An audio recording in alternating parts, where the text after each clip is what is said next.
Hello guys! Welcome back to my channel, my officials!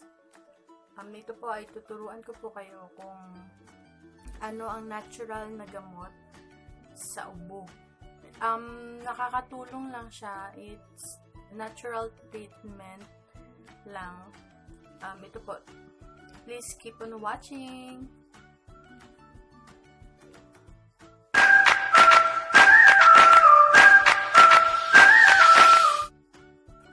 Hello guys, ngayon talaga ang panahon ay uso ang sipon at ubo.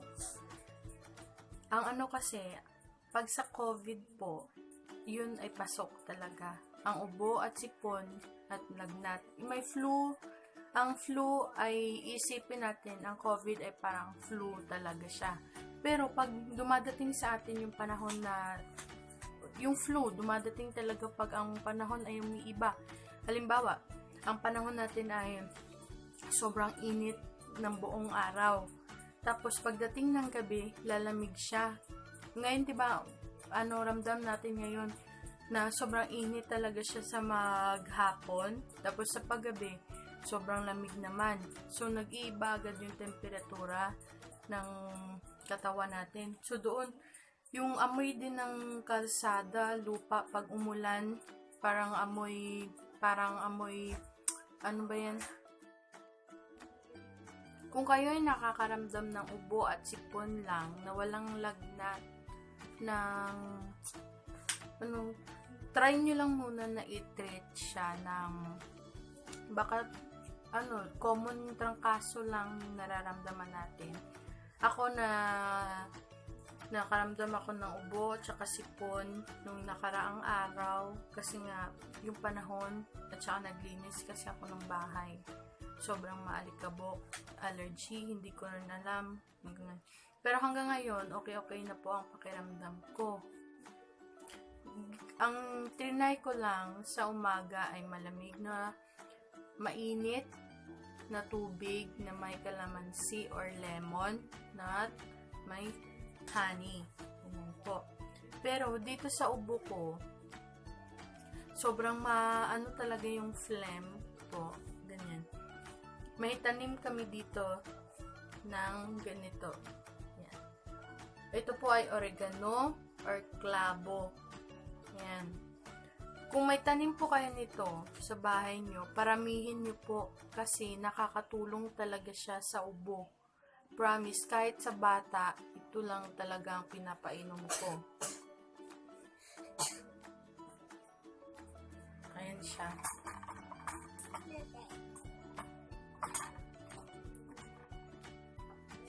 Ito po talaga ang pinapainom ko sa bata at saka sa amin. Pumitas ako ngayon, kami ng anak ko, ng 7 oregano. 7 po ang kailangan na pitasin. Ito. 7 ganito. Pag meron kayo. Madali lang po ito palaguin or paramihin. Tumutubo lang din ito sa mga gubat. Ganyan po. Ito. Hugasan nyo po muna pagkatapos ng pitas. Number 1, hugasan. Pagkatapos ng pitas, hugasan mabuti. Tapos, pangalawa, ilagay sa mangkok itong 7. Pangatlo, lagyan siya ng tubig na mainit. Doon sa mabuhusan siya ng tubig na mainit. Yan. Ang pang-apat ay ibabad doon. Ibabad sa mangkok. Tatakpan ng mangkok ng pinggan. Lang siya doon. I-stay lang siya ng mga 2 to 4 hours. Pag nakita mo na lumambot na ang dahon niya, na kaya mo ng palabasin yung katas. Ito, check mo lang 2 to 3 to 4 hours ang pagbabad sa tubig na mainit. And then, i-check mo po pag malambot na, okay na po yan. Pwede mo po itapon ng tubig lahat hanggang sa mawala yung pinagbabadan mo po. And then, ang susunod doon, pagkatapos na matapon ng tubig na pinagbabadan, kuha po kayo ng kutsara, Tapos, pigain mo lang siya, idurog-durog mo lang siya hanggang lumabas yung katas. Hanggang... Pagkatapos nyo po itong pigain ng kutsara, nung lumabas na yung katas niya, yun po, yung paramihin mo talaga yung katas niya. Tapos, pwede mo na itapon yung pinagdurugan mo ng dahon ng oregano. Pwede mo na po yun itapon. Tapos, yung katas, isave mo po. Pag uminom po kayo niyan ng katas ng oregano, bedtime po dapat. Bedtime po ang pag-inom ng oregano. Para magstay talaga doon. Yung function ng oregano sa katawan mo, sa lungs mo, doon talaga siya mag-function. Relax yung katawan mo. Ganyan. Pag matutulog po kayo, yun po ang pag-inom ng katas ng oregano po.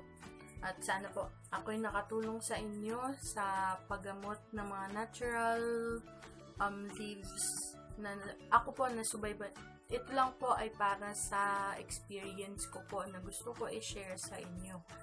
Dahil nakakatulong po sa akin. Pero pag severe na yung ubo at saka sipon ng bata or kayo po, magpa-check na po kayo sa doktor.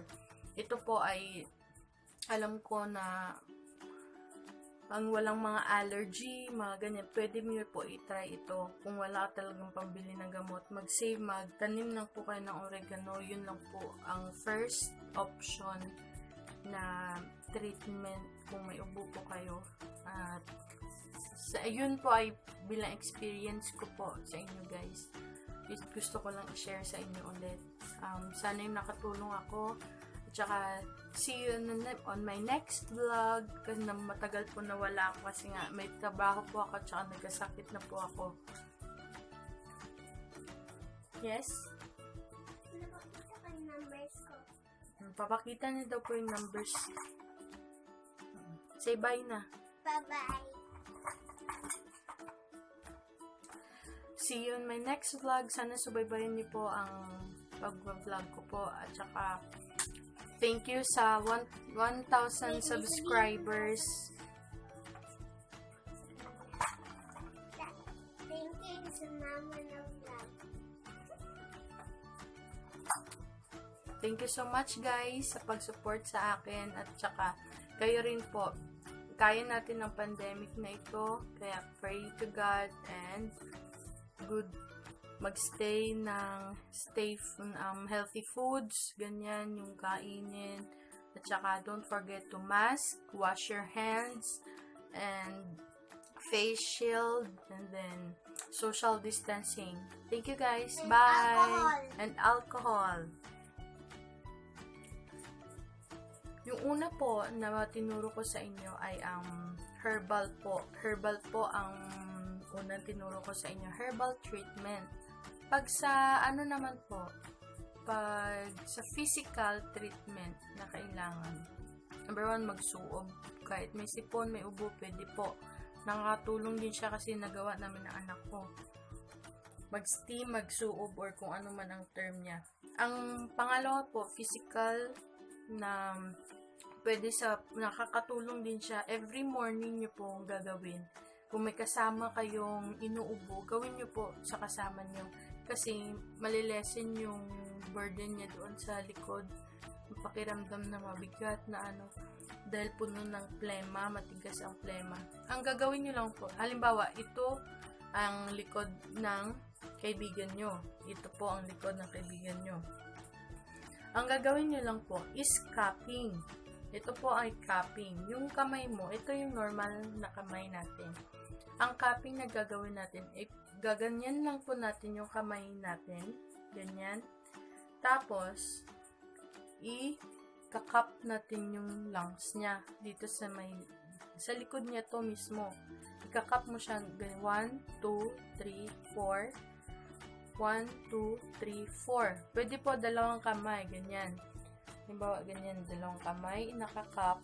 Ganyan cupping. 1, 2, 3, 4. Every morning po gawin nyo. Ang tunog ng cupping ay ganito. Halimbawa, ika-cup ko yan. Alam mo, dito. Tapos, gagawin ko po dito. Sa dibdib ko. Kasi, pwede rin siya dito. Yan. Yan po ang tunog. Hindi po flat. Ganyan. Hindi po. I-cup mo yung ganito. Tapos ganyan.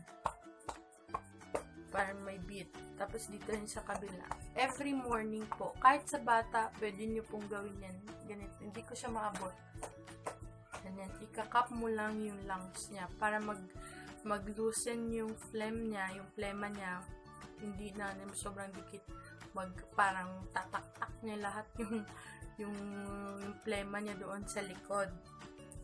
At saka number 2, yun po ay cupping. Number 2, pag inuubo siya, dito sa dibdib, i-massage nyo po na pa ganyan, pa-upward. I-spread mo yung kamay, yung daliri mo po, tapos ganyan. Kuha kayo ng kahit anong massage oil dyan na may scent, na may anghang, ganyan.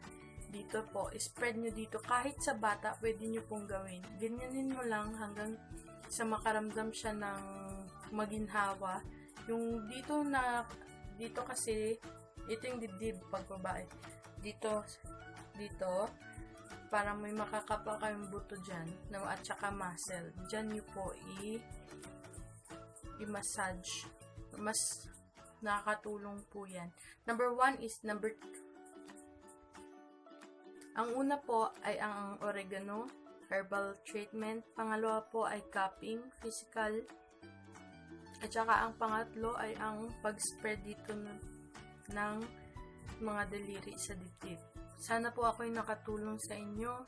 Maraming salamat po. Please like, comment, and subscribe to my channel. And please watch all my videos and vlogs to my channel.